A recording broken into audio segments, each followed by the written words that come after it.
I think you all know that I've always felt the 9 most terrifying words in the English language are, I'm from the government and I'm here to help. You know, we're going to set up follow-up calls with every governor we met with to make sure we're available. As I think it was President Reagan said, we're from the government. We're here to help.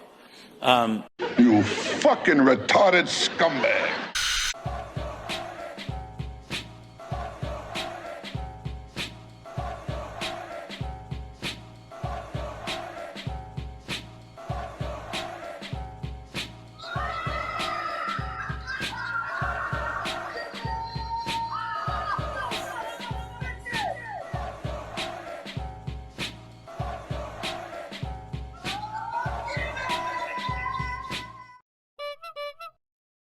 You don't have to go to hell. You're in hell. This is hell. This is hell. This is hell. Because democracy basically means government by the people, of the people, for the people. But the people are retarded. Then strangled them, and finally dismembered their bodies. Right. Then do available. and homelessness and all that. And now, the voice you've been waiting for. There is a secret song at the center of the world, and its sound is like razors through flesh. I'm here to turn up the volume.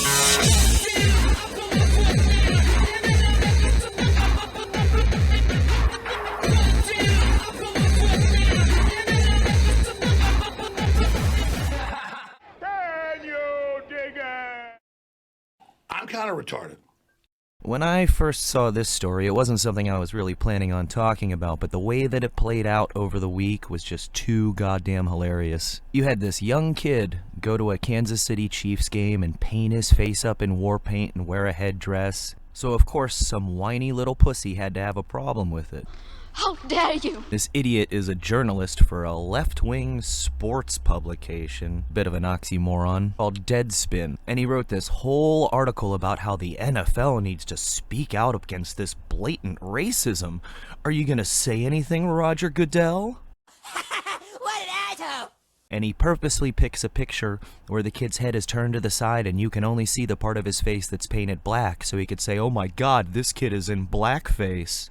So when he gets called on that deceptive bullshit, he comes out with, for the idiots in my mentions who are treating this as some harmless act because the other side of his face was painted red, I could make the argument that that makes it even worse. Y'all are the ones who hate Mexicans but wear sombreros on Cinco. I'd love to know how it makes it worse. I didn't realize red face was a thing. And at this point, I thought the funniest part about this story was the fact that this D-bag's name is actually Karen.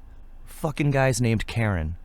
But of course, in the back of my mind, I had this little thought of wouldn't it be funny if this kid actually turned out to be Native American? And then, oh, turns out he is fucking Native American, and his grandfather sits on the tribe council for the Chumash Indians. Other than how hilariously ironic this all turned out to be, I also wanted to just mention it because it provides a little snapshot into how the tide is turning. Admittedly, I didn't look all that hard for that long, but I didn't see anybody backing this guy up in the comments. I didn't see a single person going, oh yeah, that is fucked up that this kid would do this, and this guy's right. By and large, people have just fucking had with this culture of looking for things to be offended by and going out of your way to bitch about something that ultimately doesn't matter. I mean, he had a whole fucking article attacking a child. And now he's being completely shat upon, and deservedly so. We need to go back to when we could just laugh about racial stereotypes without getting so fucking pussy hurt. Like this shit here. The black guy and Indian guy have beef, and the black guy pulls out the Indian guy's kryptonite, deodorant. And then the Indian guy pulls out the black guy's kryptonite, Popeye's biscuits. Instead, people want to completely lose their sense of humor and wonder why they're so fucking miserable. I also got a real kick out of this Elon Musk New York Times interview, and this sad sack interviewer pressing Elon about the advertisers leaving X, and I guess he thought that he was going to get Elon to prostrate himself on the stage and humbly apologize for his thought crimes. You don't want them to advertise? No. What do you mean? If somebody's going to try to blackmail me with advertising, blackmail me with money, go fuck yourself.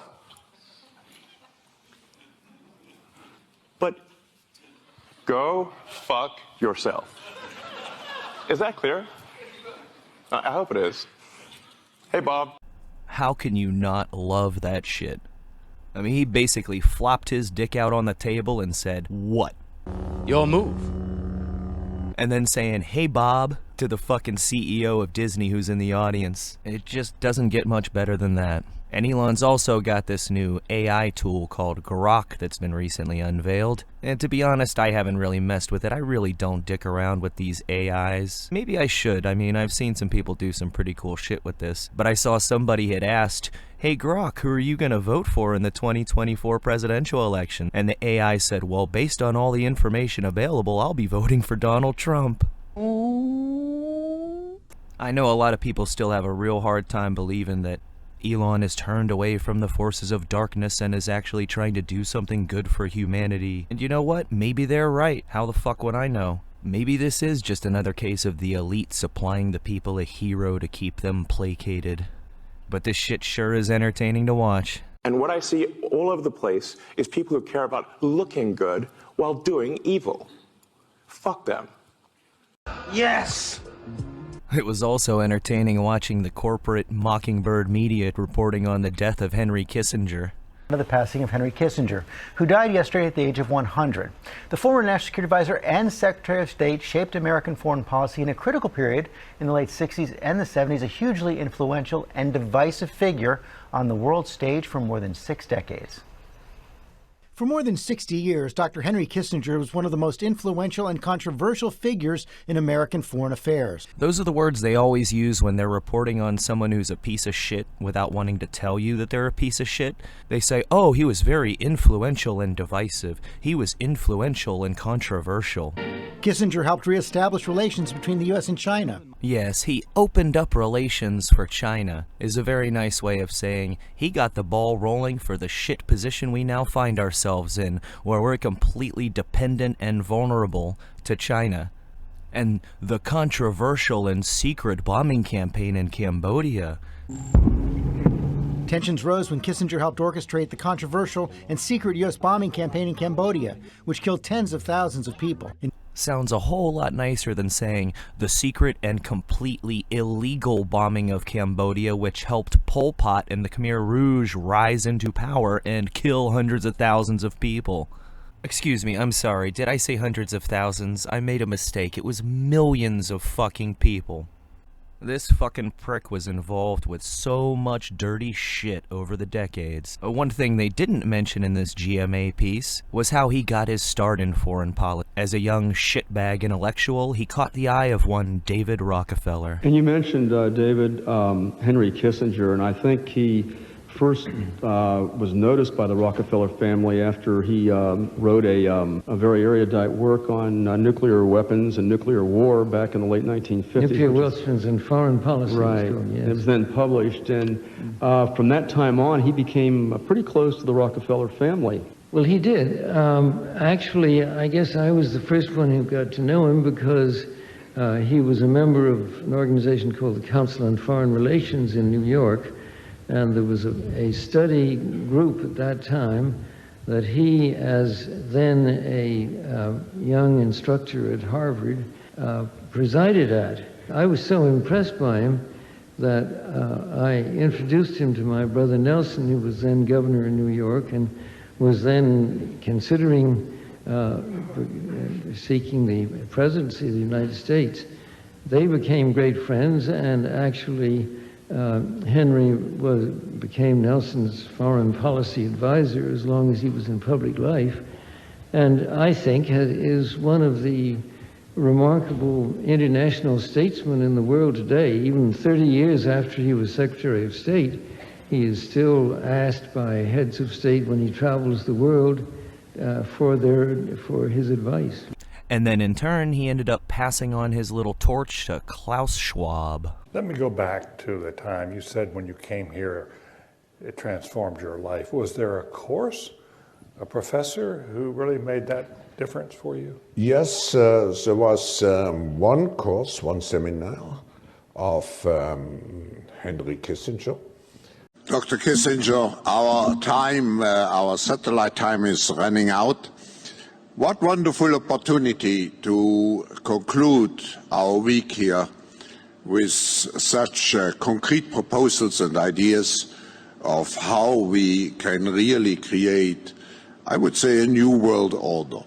See, there's a direct pipeline, a trail of breadcrumbs, and it's all hidden right in plain sight because they figure the peasants just won't be inclined enough to read books like the Memoirs of David Rockefeller, Tragedy and Hope, or any of these other books where they outright admit the plan to create a global government. They just put asshats like George Stephanopoulos up on the TV to laugh it off and go, ha ha, that's preposterous. But now we've got more and more people being exposed to more and more information, and they're suddenly realizing that the shit all those crazy people have been telling them for decades isn't as crazy as they once thought. Speaking of which, you know what else seemed kinda crazy? This Meatball Ron versus American Psycho debate. I mean, I know there's debates that are between people that aren't really running for office against each other. The Bill O'Reilly-Jon Stewart debate comes to mind. But these are two politicians that aren't running against each other, at least not officially and openly. So the whole thing just seemed kind of stupid, and I wasn't planning on watching it, but then Thursday night came, and I made a sudden last-minute decision to watch this. I guess it was just some kind of morbid curiosity, because I think DeSantis, Newsom,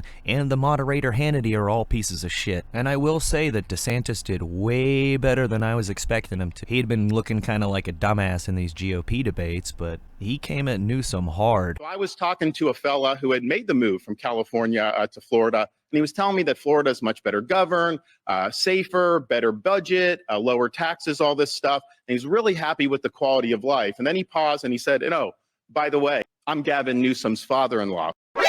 So we do count Gavin's in-laws as some of the people that have fled California and come to the state of Florida.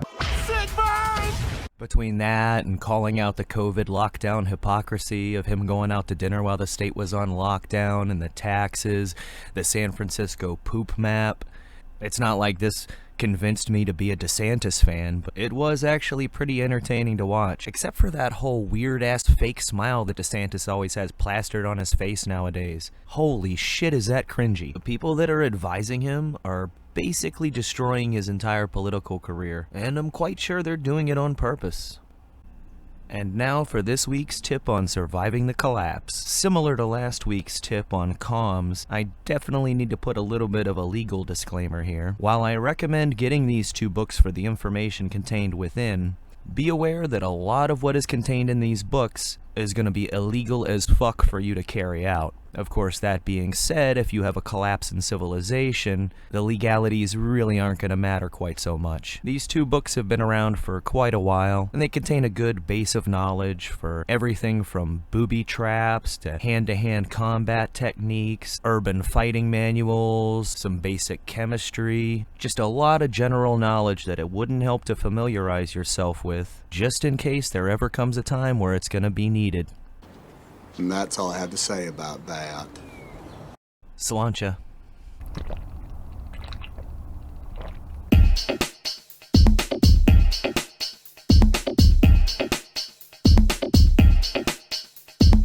All I have in this world is my thoughts and my words, and I don't break them for no one.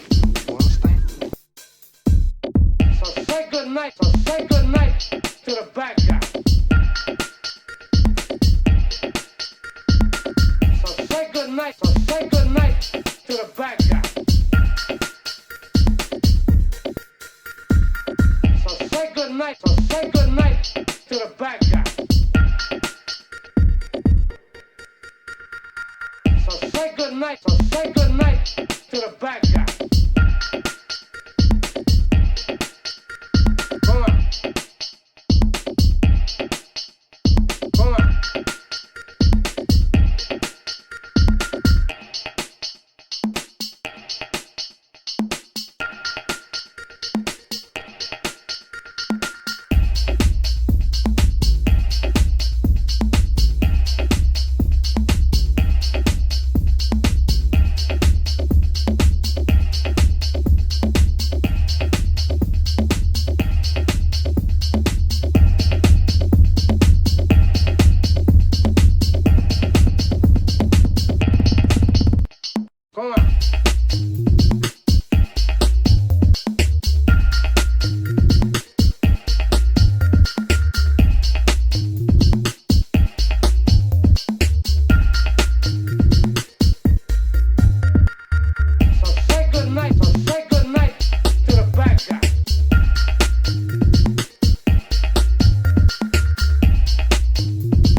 hear you now.